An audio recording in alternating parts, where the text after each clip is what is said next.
आसान नहीं है मंजिल को पाना, सालों का संघर्ष मायने रखता है। कंधों पर उज्जवल समाज का भार लेकर तत्वज्ञान का दीप जगाना पड़ता है।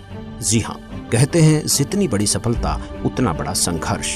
संघर्ष को जीवन का अहम हिस्सा माना जाता है, या फिर यूं कहें कि संघर्ष ही हमारे जीवन की दिशा और दशा निर्धारित करता है। एक समय आता है जब इंसान की बुलंदियां जो जमीन से आसमां की तरह सबको दिखाई देती हैं, लेकिन उसके पीछे का संघर्ष किसी को दिखाई नहीं देता।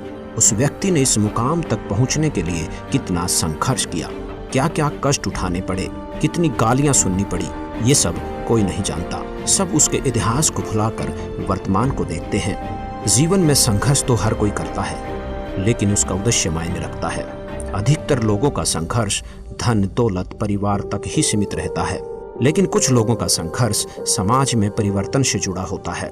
ऐसे लोगों का संघर्ष इतिहास बन जाता है और फिर इतिहास में उनका नाम सुनहरे अक्षरों में अंकित होता है। ऐसे महापुरुष लोगों के दिलों पर अमिट छाप छोड़ देते हैं और मृत्यु के बाद भी जग में उनकी कीर्ति बनी रहती है। इतिहास इस बात का गवाह है कि जब किसी महापुरुष ने संसार की भलाई के लिए कदम बढ़ाया है, उसे हमेशा संघर्ष करना पड़ा है, जिससे बड़े बड़े परिवर्तन हुए हैं और उन परिवर्तनों के साथ लोगों का जीवन भी सुलभ हुआ है। कहते हैं संघर्ष जितना बड़ा होगा, जीत उतनी ही शानदार होगी। आध्यात्मिक मार्ग में भी भक्तों और संतों ने ऐसे ही कठिन संघर्ष किए हैं और आध्यात्मिक मार्ग में फैले पाखंडवाद को खत्म करने के लिए वे हमेशा सच पर अडिग रहे। वह दुनिया वालों के जुल्म सहते हुए भी सच्चाई का रास्ता नहीं छोड़ा। उन्होंने ये सब इसलिए किया ताकि पूरे विश्व का मार्गदर्शन हो सके। गुरु नानक देव जी, रविदास जी व मीराबाई को कौन नहीं जानता। सत भक्ति के लिए समाज परिवार से संघर्ष किया। इनके संघर्ष की मिसाल आज भी दी जाती है। आज भी जग में इनकी महिमा का गुणगान किया जाता है। ऐसी महान आत्माओं की मोक्ष के बाद भी संसार में उनकी महिमा बनी रहती है। संघर्ष करने वाले महापुरुषों की कहानियां पढ़ते समय हमारे दिल और दिमाग में विचार आते हैं कि यदि इन महापुरुषों के समय में हम भी होते तो तन मन धन से संघर्ष में इनका साथ देते। परंतु ऐसा कहना आसान है, लेकिन वास्तव में किसी भी महापुरुष का संघर्ष में सहयोग करना और उसके संघर्ष और सच्चाई को सही ठहराना बहुत मुश्किल है। आइए आपको ऐसी ही एक अद्वितीय संघर्ष की कहानी से रूबरू करवाते हैं, जो वर्तमान के परिप्रेक्ष्य में अतुलनीय है और आने वाले समय में सुनहरे अक्षरों में लिखी जाने योग्य है। संघर्षपूर्ण जीवन जी रहे इस महापुरुष ने अपना जीवन जनता की भलाई के लिए ईश्वर को सौंप दिया। वर्तमान में ये महान संत सच्चाई की राह पर चलते हुए कठिन संघर्ष कर रहे हैं। वे सामाजिक व आध्यात्मिक मार्ग दोनों में ही संघर्ष कर रहे हैं, जिससे मानव समाज का भला भी होगा और मोक्ष भी। वो महान संत जगत गुरु तत्वदर्शी संत रामपाल जी महाराज हैं, जिन्होंने जनता के कल्याण के लिए अपना पूरा जीवन दांव पर लगा दिया। 8 सितंबर 1951 का वो शुभ दिन, जिस दिन संत रामपाल जी महाराज जी का जन्म गांव धनाना, जिला सोनीपत, हरियाणा में एक किसान परिवार में हुआ। बचपन से ही भगवान के प्रति अटूट आस्था होने के कारण हर छोटी बड़ी खुशी पर भगवान का शुक्रिया करना, पूजा करना उनकी दिनचर्या का एक अहम हिस्सा बन गया था। हनुमान जी के परम भक्त होने के नाते हर मंगलवार का व्रत रखते, सालासर बालाजी जाते और हनुमान चालीसा का पाठ भी किया करते थे। इंजीनियरिंग की पढ़ाई पूरी कर संत जी हरियाणा प्रांत में सिंचाई विभाग में जूनियर इंजीनियर की पोस्ट पर नियुक्त हुए, जहां पर 18 वर्ष कार्यरत रहे। फिर एक दिन अचानक संत रामपाल जी महाराज के जीवन को नया मार्गदर्शन, नई दिशा मिली जब इनकी भेंट संत रामदेवानंद जी से हुई। उन्होंने 17 फरवरी सन 1988 फागुन मास की अमावस्या को रात्रि के समय परम पूज्य स्वामी रामदेवानंद जी से नाम दीक्षा प्राप्त की,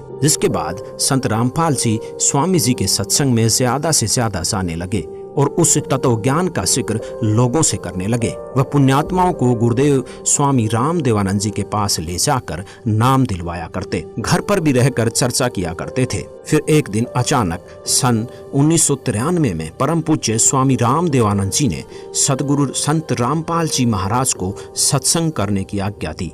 और फिर सन 1994 में नामदान की आज्ञा प्रदान की तथा आशीर्वाद दिया कि घबरा मत, मैं तेरे साथ रहूंगा और विश्व में आपके बराबर कोई संत नहीं होगा। अब जोड़ के साथ साथ प्रचार करना, घर घर जाकर पाठ प्रकाश करना ही संत रामपाल जी का नित्य कार्य हो गया। कुछ दिन बाद पाठ और सत्संगों की संख्या अधिक होने के कारण उन्होंने सन 1995 में जेई की पोस्ट से त्याग पत्र दे दिया, जो हरियाणा सरकार द्वारा 16 मई 2000 को पत्र क्रमांक 34923500 तिथि 16 मई 2000 के तहत स्वीकृत है। अपने घर परिवार को भगवान भरोसे छोड़कर संत रामपाल जी ने मानव कल्याण के उद्देश्य से मालिक की सेवा प्रारंभ कर दी।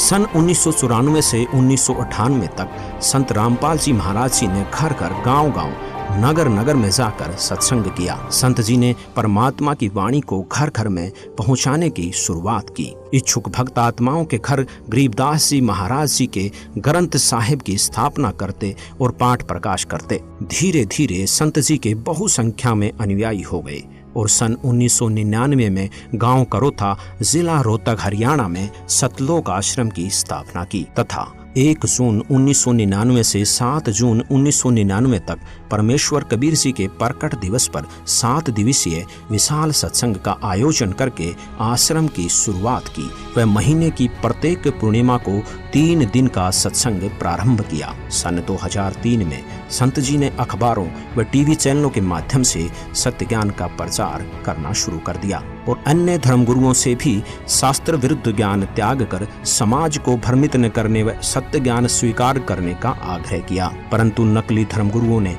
अपनी दुकानें बंद होती देख इस सत्य ज्ञान को स्वीकार करने की बजाय इसका विरोध करना शुरू कर दिया। जिसके बाद जहाँ भी जिस भी नगर में संत रामपाल जी सत्संग करने जाते, वहीं अन्य अज्ञानी धर्मगुरुओं के बहकावे में आकर लोग विरोध करने लगे और कुछ पुण्यात्माएं सत्य ज्ञान को स्वीकार भी करने लगे। संत रामपाल जी महाराज दिन रात सत्संग करते और पुस्तकें लिख लिख कर उनका प्रचार करते। उन्होंने सभी धर्मों के साथ साथ आर्य समाजियों के संस्थापक महर्षि दयानंद जी द्वारा लिखित पुस्तक सत्यार्थ प्रकाश के वेद विरुद्ध ज्ञान व असामाजिक तथ्यों की सच्चाई से भी सबको रूबरू करवाते हुए उसका खंडन किया, जिस कारण अपने अज्ञान का पर्दाफाश होने के भय से उन अज्ञानी संतों, महंतों व आचार्यों ने सतलोक आश्रम करोथा के आसपास के गांवों में संत रामपाल जी महाराज को बदनाम करने के लिए दुष्प्रचार करना प्रारंभ कर दिया तथा 12 जुलाई 2006 को आर्य समाज के तथाकथित धर्मगुरुओं ने सैकड़ों हजारों की संख्या में भीड़ को एकत्रित करके संत रामपाल जी को शान से मारने तथा आश्रम को नष्ट करने के उद्देश्य से सतलोक आश्रम करोथा पर हमला किया। पत्थर, पेट्रोल, बम और बंदूकों के माध्यम से उपद्रवियों ने आश्रम में उपस्थित श्रद्धालुओं को निशाना बनाने की कोशिश की। उपद्रवियों का उद्देश्य था कि संत रामपाल जी महाराज सतलोक आश्रम करोथा छोड़कर चले जाएं, अन्यथा आश्रम को ध्वस्त कर देंगे।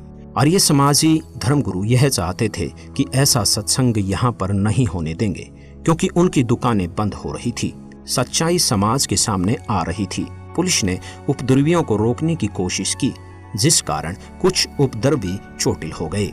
इस मुठभेड़ में उन्हीं की गोली से एक व्यक्ति की मौत हो गई, जिसका झूठा केस संत रामपाल जी महाराज पर बना दिया गया और सतलोक आश्रम करोथा को सरकार ने अपने अधीन कर लिया तथा संत रामपाल जी महाराज व कुछ अनुयायियों पर झूठा केस बनाकर उन्हें जेल में डाल दिया। मानव कल्याण और विश्व में शांति के अद्भुत भक्ति मार्ग को रोकने के लिए सच्चाई को दबा दिया गया, परंतु वो शायद ये भूल गए कि सच्चाई को कुछ दिन दबाया जा सकता है पर मिटाया नहीं जा सकता।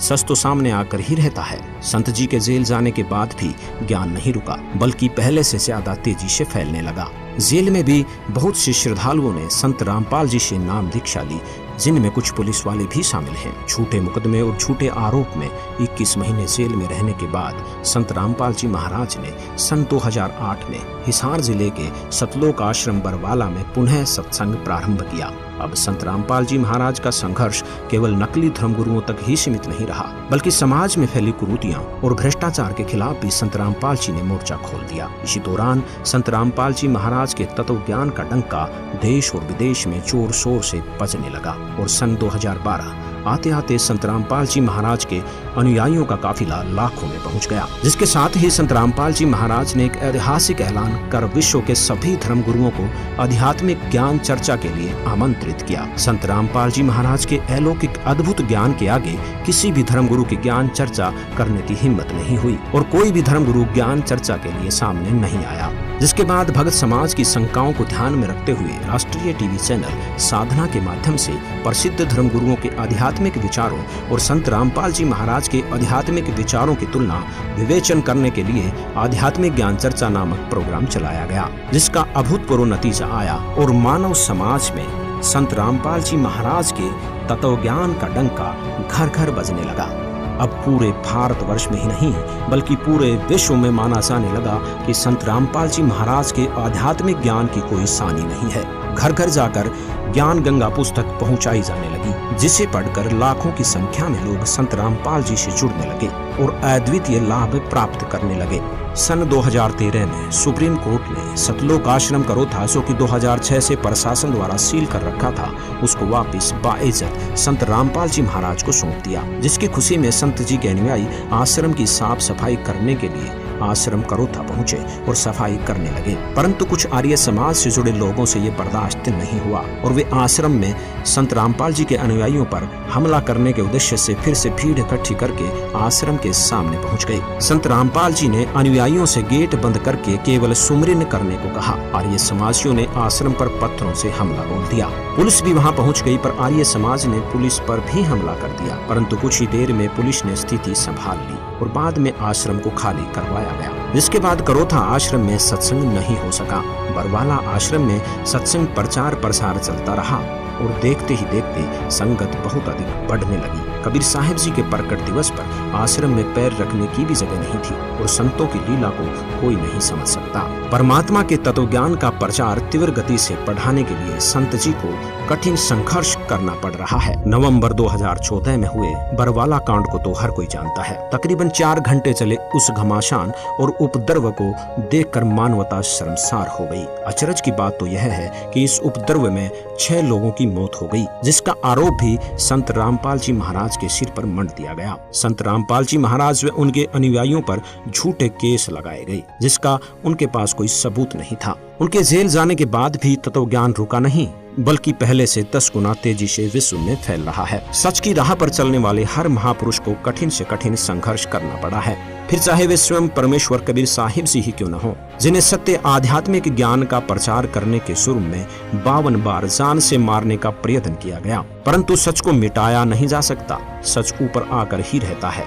संत रामपाल जी महाराज ने केवल आध्यात्मिक मार्ग में ही संघर्ष नहीं किया, बल्कि सामाजिक कुरीतियों के खिलाफ भी आवाज उठाई। दहेज प्रथा, नशे जैसी कुरीतियों को जड़ से खत्म करने के लिए ये मिशन चलाया तथा विश्व को दहेज मुक्त, नशा मुक्त व दुराचार मुक्त बनाने का बीड़ा उठाया। आज उसका नतीजा भी देखने को मिल रहा है। संत रामपाल जी महाराज जी के जितने भी अनुयायी हैं, वो किसी भी प्रकार का नशा नहीं करते, मांस नहीं खाते, जुआ नहीं खेलते, सट्टेबाजी न दहेज लेते हैं न देते हैं, गाना बजाना, नाचना, ये सब संत रामपाल जी के अनुयायी नहीं करते, जिससे संत रामपाल जी महाराज जी द्वारा एक स्वच्छ समाज तैयार किया जा रहा है। संत रामपाल जी ने एक उदाहरण से स्पष्ट कर दिया कि जिस प्रकार रेल को रोकने के लिए एक अंधा गधा पटरी के बीच में खड़ा हो जाता है, अपनी पिछली दोनों टांगे उठाकर मारता है, उसे रेल नहीं रुकती और वो गधा मर जाता है। इसी प्रकार जो इस तत्व ज्ञान को रोकने का प्रयास करेगा, वो अंधे गधे के समान होगा, जो अपना ही नाश करवा बैठेगा। आज संत रामपाल जी महाराज जी का सच्चा ज्ञान आसमान छू रहा है और दिन प्रतिदिन उनका ये तत्व ज्ञान विश्व में बहुत तेजी से फैल रहा है, जिसे रोकना मुश्किल ही नहीं नामुमकिन है। आज उनका संघर्ष फल रहा है और विश्व भर के लोग उनसे जुड़ रहे हैं तथा उनका मानव समाज के कल्याण का मिशन सफल हो रहा है। आज कबीर परमेश्वर की असीम दया से विश्व में 500 से अधिक नाम दीक्षा केंद्रों पर संत रामपाल जी महाराज से नाम दीक्षा ग्रहण करने की सुविधा उपलब्ध है। इसलिए पूरे विश्व के भाई बहनों से हमारा आग्रह है कि संत रामपाल जी द्वारा दिए गए तत्व ज्ञान को ध्यान पूर्वक सुने, समझे और उनसे नाम दीक्षा लेकर अपना मानव जीवन सफल बनाएं।